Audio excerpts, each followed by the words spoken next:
Central banks hold thousands of tons of gold. But why? Understanding their reasoning can help you make smarter retirement decisions. Gold isn't just a collectible or a store of value for individual investors. It's a key tool for central banks globally.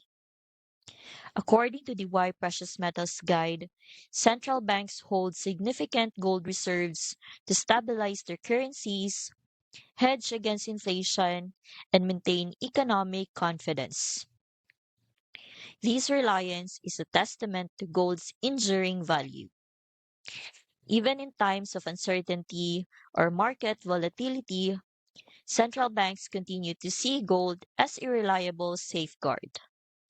For individual investors, that same stability can be leveraged in a retirement portfolio.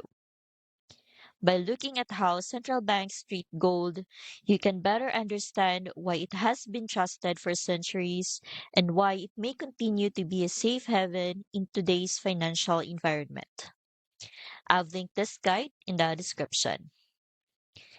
This is just one of 8 PDFs in the free Gold RA Ultimate Guide bundle, alongside titles like the Digital Dollar Report and Company Integrity Checklist, all designed to give you a full perspective before making any investment decisions.